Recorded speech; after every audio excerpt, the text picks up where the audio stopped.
I'm going to go ahead and just give you guys kind of a combination of some safe sleep stuff, as well as some what seems like the more critical thing, which is like you getting some sleep along with your baby.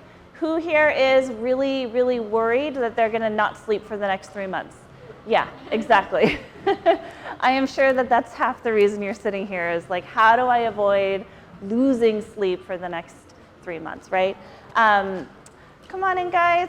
So let's go ahead and get started with some of the basics. So if anybody here is on Pinterest or on Facebook or on Instagram, and you follow these like Insta moms and they're perfect looking accounts, and they post pictures like this.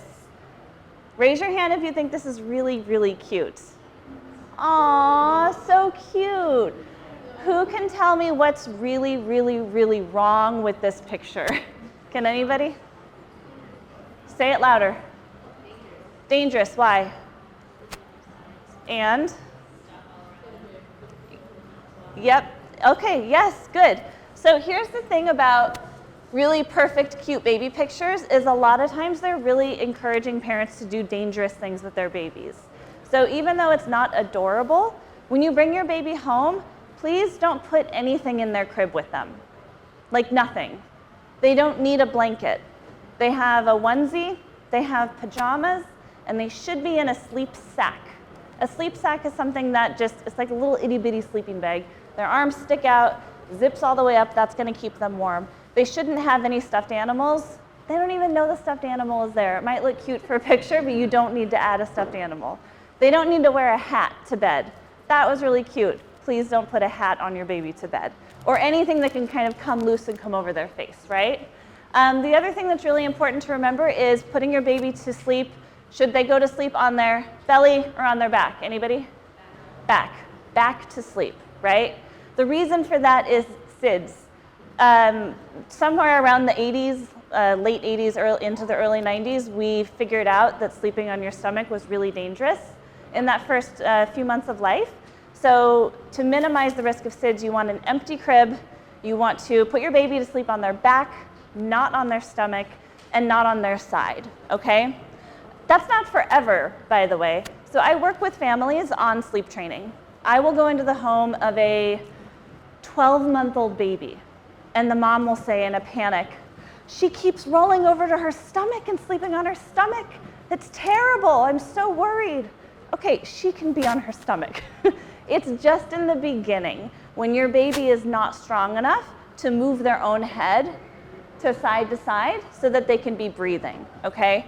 Once your baby's strong enough that they can be, during tummy time, on the mat, pushing themselves up, holding their head up, and if they face plant like this, if they can by themselves turn their head from side to side, okay?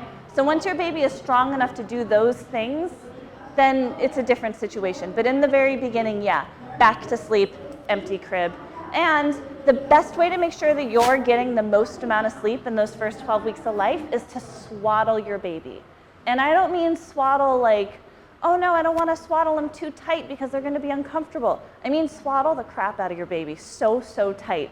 You should see what other cultures around the world, the way they swaddle their babies, it looks like they're going to stop breathing. They like tug them so snugly tight, but they don't. Your baby wants to be super snug because they were in your uterus super snug. It's cozy for them. The other thing about it is in the beginning, your babies have something called their startle reflex. Startle reflex is literally where they have no control over their limbs and they will just in their face all the live long day, which is not a problem when your baby's awake and they're like, oh my God, my hand. But it is a problem when they're sound asleep and you're like, oh my God, I can finally take a shower or eat a meal, and they slap themselves in the face and they're awake now. That is a problem. So for your own sanity and for your baby's sanity, swaddle them every time they're going down to sleep, okay? Any questions so far just about kind of basics of bring your baby home and keep them alive? Awesome, okay. Yes, what's up? That's such a good question. The question was, how long should you swaddle your baby? So the recommendation just changed. It used to be up to 6 months. Now the recommendation is actually as soon as they start showing that they can roll, which can happen a lot earlier. It can happen actually between 2.5, 3, sometimes 4 months, right in that range. If they're starting to be able to roll, and when you're swaddled, you don't have your arms, right? So if I'm on my back and I'm a baby, your baby's gonna be way cuter than this, by the way. But if I'm on my back and I'm a baby and I fucking figure, oops, I didn't mean to curse. Edit that out. And you, you figure out how to roll, now my face is in the mattress and I can't use my arms. And that's dangerous. So you want to be able to take your baby's arms out so that they can push themselves up when they start learning how to roll. Does that make sense? So it's not really a definitive age as much as keep an eye on them when they're doing tummy time and see, oh, they're starting to figure out how to roll. Oh, time to stop swaddling. The other reason not to swaddle too late is because you don't want your baby's gross motor development to be delayed. So by gross motor development, I mean learning to roll, learning to start to creep and crawl. Even though your baby is just asleep at night, when they have full access to their limbs, they're actually doing, if you were to take a camera, bird's eye view of your baby, and just all night, like press fast forward, super fast forward through 12 hours, they move so much at night. They move all around. And all of that moving in their sleep is helping them get stronger and helping them to hit their milestones. That was a great question, thank you. Any other questions about safe sleep? No? Okay, so we're gonna move on to the good stuff. Not that that stuff's not good. It's fantastic and it's really important. But because so many of you are so concerned about sleeping, I wanna dive into that instead. So who here thinks the very best thing you can do for your baby is rock them to sleep or nurse them to sleep? Oh, wow, I'm super surprised nobody thinks that. You're all winners, good job. So in the first 12 to 16 weeks, you do want to rock your baby to sleep. You do want to let your baby fall asleep while they're nursing. That's not a problem. But once they're bigger babies, they're out of that newborn stage, their sleep, their body clock and their circadian rhythm changes. And that means that the things that are gonna work when they're newborns to put them to sleep are actually going to be a hindrance for your older baby getting them to sleep, okay? So I want to help you to kind of have a visual of why that is. So if you're rocking your baby to sleep, or you're nursing your baby to sleep, or you're bouncing your baby to sleep, or whatever it is, and then they fall asleep, and you place them in the cradle, and you're so pleased with yourself, and you back up, right?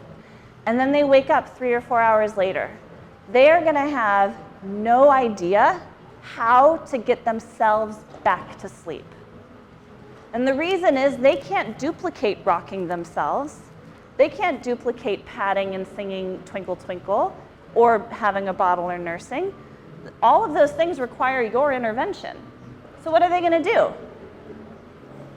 Cry. They'll be like, come back and do that thing to me again. I'd like to go back to sleep. But they don't know how. So the equivalent of that for a grown-up, let's pretend you have some sort of yoga class that you love, or a book club that you love, or something, whatever, something that you love to do and you go once a week, right? But let's pretend for a second that your husband or your wife or your spouse says, honey, it's time to go to that thing you love. I'm gonna put a blindfold on you. I'm gonna drive you to that thing that you love. I'm gonna take you in. Once we're inside, I'll take the blindfold off, and then you're gonna enjoy your activity. When you're done, I'm gonna come and pick you up, put the blindfold back on you, drive you back to our house, and then take the blindfold off of you. How would you, as an adult person, ever figure out how to get back to yoga by yourself? Right? You'd never know, because you depend on somebody to get you there. This is the exact same thing that's happening with your baby's sleep. So if you want your baby to have the ability to sleep on their own, you actually have to teach them. Now, in fairness, not everybody's gonna have a baby that has to be taught. Some people are just lucky. I wanted to say a different word, but I'm being G-rated right now. Some parents are just super lucky and they have a baby who's a good sleeper. Come on in, guys. guys, have a seat. We're just talking about how to not lose your sanity and your sleep. So if you have a good sleeper naturally, then none of this is really going to apply to you, and you can just knock on wood that your baby continues to be a good sleeper.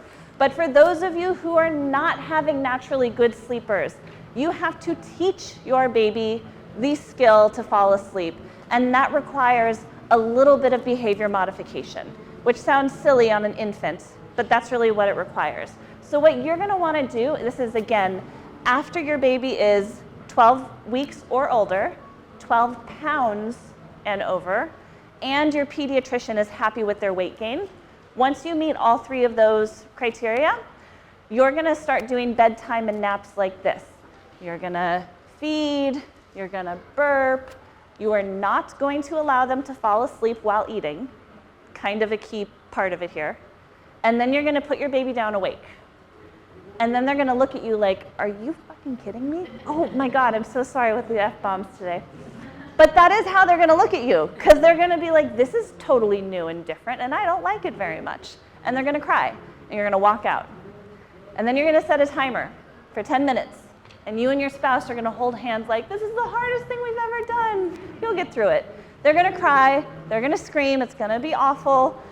They're just throwing a tantrum. When we think of tantrums, we think of bigger kids, and we know that it's obnoxious. When we think of a tiny baby, we don't want to call it a tantrum because it's just kind of sad and pathetic, right? It's a tantrum. Okay, so don't be tricked by the fact that they're totally adorable. After 10 minutes, you're going to come back into the room. Come on in. You're going to come back into the room. You're going to go to your baby. You are not going to pick them up. You're going to pat them on the back. Shh, shh, shh, shh, shh, shh, shh. Like that. And you can even say something really soothing, whatever really soothing thing you want to say, with a really calm tone of voice. You're going to do that for about a minute, minute and a half. And it doesn't matter if they calm down. That's not your job. Your job is not to actively calm them down. Your job is just purely to reassure them that you're still there. Then you get out of their room again, and you set the timer again. This is called Ferberizing. Who has heard of Ferberizing? Yeah, it's okay to actually raise your hand, guys. Yeah, you guys are like, come on in, guys. So Ferberizing is a really, really effective technique for teaching your baby to sleep. If Ferberizing doesn't work for you, then there are other techniques that I can help you with. Sometimes Ferberizing works really well. Sometimes Ferberizing is going to make your child more upset. Anybody here have a toddler or know a toddler? Okay, we all know a toddler, right? In passing, maybe your neighbor. Oh, and here's a little maybe preschooler over here. So if you were to say, sit this toddler down at the kitchen table and say, here is a giant piece of CAKE. I'm just going to spell it so she doesn't get excited. Okay. Okay. You set it in front of your toddler. You say, here's a piece of cake, but you may not eat it. You can look at it and you can smell it, but you can't eat it. Is that toddler going to be happy about that? No, they don't want to smell it. They don't want to see it. They want to eat it. So sometimes your baby is going to respond to Ferberizing in the same way. They don't want to see you. They don't want to smell you. They want you to pick them up. So for those of you who go through the Ferberizing process and it seems like, wow, this is just making my baby more upset, that sometimes is going to be the response. At that point, call me. We'll go from there. I can't give all the tips in the world because we only have, oh my, a minute and a half left. So 3 really important things, and I will squeeze it into a minute and a half. Number 1, blackout shades. You absolutely need blackout shades for your baby. If you're thinking, oh, I need to teach my baby the difference between day and night by having them nap with daylight and having them sleep with darkness, that is malarkey, and I don't know who invented it, but it is not based in science. So here's the thing. Your baby, when it's dark, they're going to produce the melatonin necessary to help them get to sleep. So blackout shades in your baby's room, whether you're talking about naps or nighttime, is really, really important, okay? So that's number 1, blackout shades. Oh, by the way, blackout shades is not just dark curtains. Blackout shades is, it should be so dark in the middle of the day that you literally have to take out your phone to like not trip over things. That dark, yeah? Number 2, noise machines are gonna be your very best friend. And specifically, I want you to get one called the LectroFan Kinder. It's the best noise machine on the market. I won't work with the family until they get this specific machine because it's that good, okay? The setting that you want to use for your noise machine is called darkest brown noise. Who's heard of white noise? Right, we all have. Who's heard of brown noise? One of us, 2 of us, yeah. Here's the thing. Oh man, I thought I was gonna fit it all into a minute and a half. I'm only gonna go over by a little bit, okay. Brown noise is much, much, much better than white noise. White noise has a really high-pitched kind of hiss quality to it. It's really awful sounding. If anybody in here is old enough to remember when you would turn a TV to the static station and it's like, remember that? Yeah, it's terrible. That's what white noise is. Brown noise takes out all of the high frequency tones. It's just very low, very soothing, kind of like a deep rumbly type of sound. That's what you want playing during your baby's sleep. You want that for 2 reasons. Number 1, it's gonna mask outside sounds. Those of you who have older kids, this is gonna be your second child. You wanna mask the sound of your toddler running around the house. You wanna mask the sound of you binging on Netflix, Walking Dead, or whatever it is you're binging on right now, right? The other reason that you want brown noise during your baby's sleep is because when they do wake up, they go from one sleep cycle, which is about 45 to 55 minutes long. They briefly wake up, and then they go into another sleep cycle. So during that brief wake up, you want them to be bored. You don't want them to be stimulated. You want them to look around and be like, it's dark, that brown stuff is playing, I may as well just go back to sleep. There's nothing exciting happening, right? So those are the 2 functions of playing brown noise when your baby is sleeping. So blackout shades, noise machine, LectroFan Kinder. And the last thing I want to squeeze in before we're done is sleep cues. Your baby is going to tell you they're tired. Who here by show of hands, and please actually raise your hand, not like these little things you've been doing, who here by show of hands thinks that a baby's sleep cue is when they're rubbing their eyes and twisting their head back and forth and getting cranky? Yeah, yep. So when you start the sleep routine at that point, you've already missed their sleep cues. They're already overtired at that point. The thing you want to be looking for is about 20 minutes before the eye rubbing and the crankiness. And it's so subtle and it's so easy to miss. It's this staring off into space look. They're just kind of staring off into space. And you think, oh, my baby's bored, I should play with him. And you start clapping and say, honey, and then they snap out of it and they start smiling and playing with you. When you're seeing that look, your baby's not bored, your baby's producing melatonin. And it means in about 20 minutes, I'm gonna be overtired, so put me to bed. If you miss that optimal sleep window, your baby kicks into an adrenaline response, and the adrenaline response tells your baby to fight sleep. It tells them because their biological response to missing being put to bed says, I must need energy for something. And that's why the adrenaline starts kicking in. So you don't want your kids to get into that adrenaline response because that's when you see them fighting sleep, you see them struggling to get to sleep. If you want it to be easier for them to sleep, look for that glazed over look about 20 minutes before they start getting cranky. And you'll start to see it if you're looking for it. Most parents aren't looking for it. So I'm gonna end there and just kind of leave it open for a couple of questions. Does anybody have any questions about that? What's up?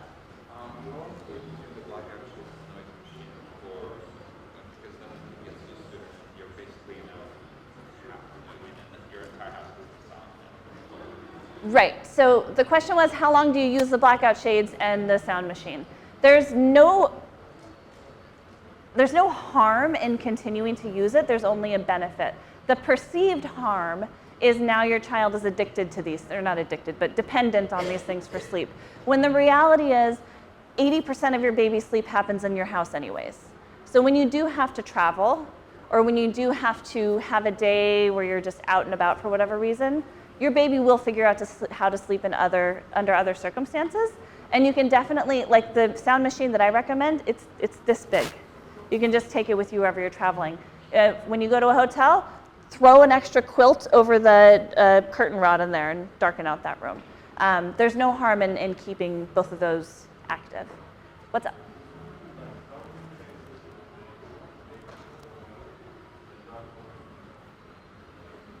How do you transition a baby who just woke up from dark to light? To not just blind them completely, you mean? That's very compassionate of you not to want to blind your baby. Yeah, I mean, I definitely would recommend just kind of open their bedroom door so whatever light is in the hallway can kind of start filling the room instead of turning on a bright overhead light. That's great. Any other questions? Everybody's good? All right, guys, listen, I am available at backtobasicsparenting.com. I work exclusively with babies and toddlers who have sleep issues. So if you give birth, you go through those first 12 weeks, things are going well, but then you get into the next few months and things start to look really difficult, call me. We can work it out together and I can help you to get through that. Okay? Cool. Oh, wait, you all have bingo cards, right? Yeah. Awesome. Go ahead and bring those up to me and I will sign them for you. Thank you.